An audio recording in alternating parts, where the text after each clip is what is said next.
Jika matahari bosan.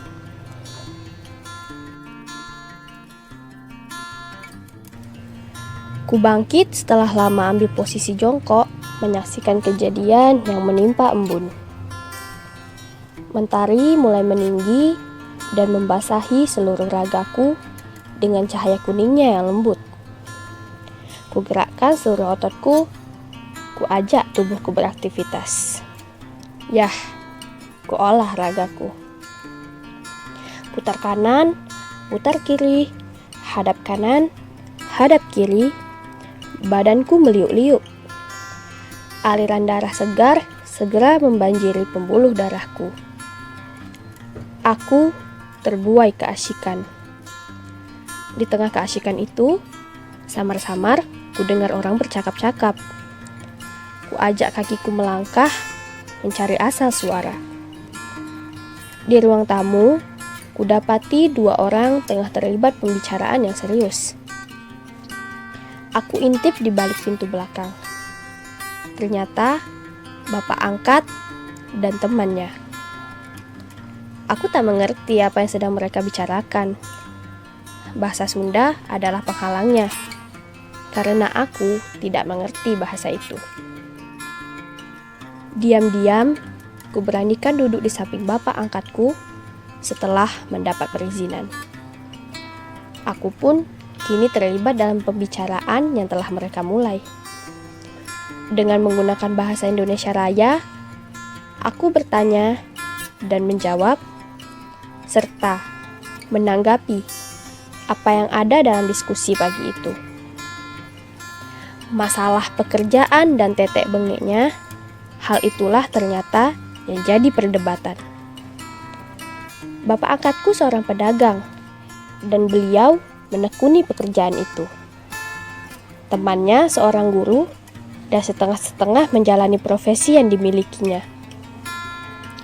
Saya heran, kenapa kamu tak pernah capek bolak-balik dari rumah ke pasar tiap hari? Pertanyaan temannya buat bapak. Pertanyaan konyol, kupikir. Bagaimana tidak coba? Kalau aku boleh bertanya padanya, kenapa pula dia tak pernah capek bolak-balik dari rumahnya ke sekolah? Ya kan? Kata siapa saya tidak capek? Bapak menanggapinya singkat. Tidak, maksud saya, apakah kamu tidak bosan? Pertanyaan lanjutan buat bapak. Gila, sepertinya orang ini sedang didera kebosanan terhadap pekerjaannya. Tapi apa mungkin? Kalau tidak, kenapa dia bertanya dan pertanyaan konyol seperti itu? Hatiku berdialog sendiri. Suasana ruangan membisu. Kulirik bapak angkatku. Bapak diam. Bukan diam biasa. Ada kebijaksanaan dan wibawa tercipta di wajahnya, dan aku baru tahu itu. Perkenalanku dan bapak angkatku belumlah lama. Baru sepekan lebih 2 hari. Sejauh ini, aku lihat bapak orangnya humoris, kocak, suka bercanda, dan jarang serius. Tapi, pagi ini beda sekali. Bapak menghela napas, mengisi ruang kosong di dadanya.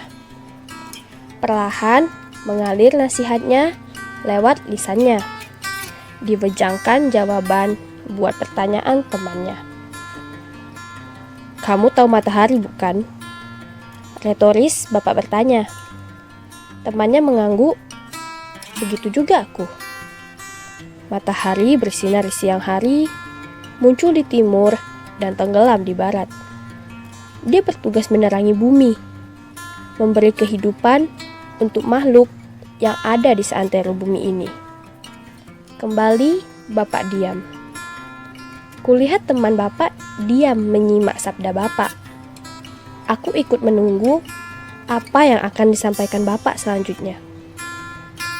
Kalau matahari berhenti sejenak saja dari tugasnya, apa yang bakal terjadi? Kacau, jawab teman bapak. Aku mengiyakan. Bapak, aku, dan temannya tertawa. Suasana kembali tak tegang. Bagaimana jadinya jika matahari pun ikut bosan dan meninggalkan tugasnya? Pertanyaan retoris Bapak muncul lagi. Begitulah, bagaimana pula saya akan bosan bolak-balik ke pasar? Jika saya bosan dan berhenti bekerja, tentunya anak istri saya tak akan makan. Bukankah begitu, Jang? Temannya tersenyum di balik anggukannya. Tampak semangat baru terpancar di air mukanya.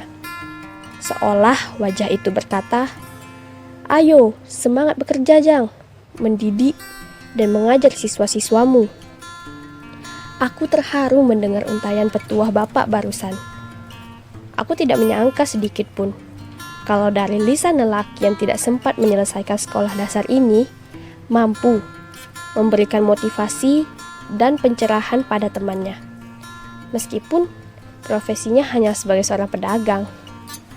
Salut, 2 jempol untuk Bapak angkatku. Hidup Pak Rohim, Bapak yang ikhlas, penuh cinta, menerimaku selama melaksanakan kuliah kerja nyata di pinggiran kota Banten ini.